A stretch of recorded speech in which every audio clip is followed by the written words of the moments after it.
What are you afraid of? So I get this email. I'm just going to share it with you. It's we just this dramatic. I don't understand, but anyway. So she has a 70% probability of success according to a free financial counselor in a rude program that Ameritrade did. The low percentage has her concerned. She has no debt other than her mortgages, and I'm going to share with you. And she's going to pay about $1,200 a month for healthcare, a car, and she's single, and I think she says she's 60. I don't. I mean, look, I'm not yelling at her. I just said, can we use some perspective here? So we're going to go over a little bit here. She has roughly $1 million in retirement accounts, so that's $50,000 a year. All right, we'll just use this, and we'll go into a worst case scenario: $50,000 a year in retirement accounts. She nets. Let's see. She nets $3,200 a month in income from a rental. All right, so she nets $3,200 a month. That's after her mortgage, one of her mortgages. So she nets $38,400. Let's see. She'll get $2,200 a month Social Security. That's $26,400. I think she even said she has a pension at about $12,000 a year, $1,000 a month. All right. So $38,400 plus $50,000 plus $24,400 plus $12,000. She's going to have $125,000 a year of income. All right, $125,000 a year, of which Social Security at $2,440 and her pension at $12,000 a month are guaranteed. So that's a little bit over $3,000 a month guaranteed. She, as a single person now, she'll have over $10,000 a month in income. All right, now she has huge amounts of equity in her home and her rental, and then she owns another house that she has a ton of equity as well. Yeah, right there. She says that her total income will be about $124,000 exactly. Now she doesn't say her expenses, but the only debts she have are on her mortgage, and one of those debts is paid for significantly by her renters.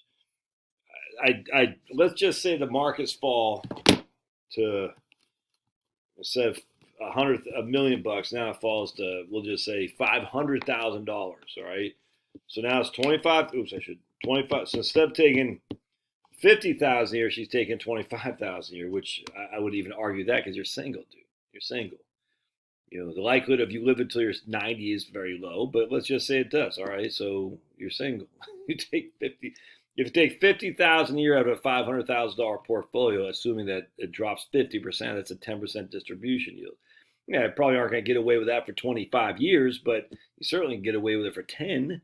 But don't do that. If the markets fall 50%, then don't take 50,000. It's just common sense. Anyway, so we're going to have her down to 25. And then she has 38,000 of rental income, 20. What do we say? 2,200. We'll just say 24,000 in Social Security, 12,000 in pension, and that's about $100,000 a year right there. $100,000 a year income. Let's say her tenants drop off a cliff, and now she only has 19,000. She's only netting $19,000 of rental income for whatever reason. So now she's at 80,000 a year of income. So again, we're losing 50% of our portfolio value, which is 50% of our income, and we're losing half of our rental income. She's still sitting at 80,000 a year. She still has tons of equity in her home.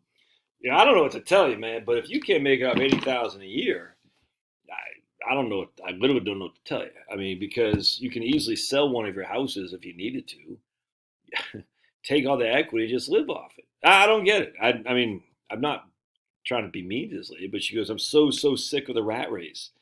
I'm stressed out all the time, and I feel I cannot break away with it to enjoy myself because I'm always worried about work. My iPhone heart rate keeps going off. It varies, but sometimes a few days a week, and it could be once or twice a week. I don't want this life to kill me. I want to enjoy my time I have left on this earth. And yeah, she's 60. Well, why are you doing this to yourself? We'll call her Doris. I want to show you guys from the COVID blog. Here we got a 27-year-old Italian professional swimmer dies suddenly and unexpectedly of a heart attack. Now, I'm not making any kind of claim about anything here. I'm just saying people die of heart attacks all the time. You can't get more healthier than one of the Italy's best swimmers, Maria Sofia Paparo. She died. She was getting ready to get married. All right, she was traveling all around the world for swimming for Italy. She met a beau. I'm going to show you something right quick. Right here, here's her beau. She did some modeling for whatever the swimsuit was, Speedo or something like that. There's and then she had right here her last Instagram post came. She expressed deep on April 6th, just like 2 weeks ago, and ended with a post 100 days. I imagine that's an indication, like this guy says, of when they're going to get married.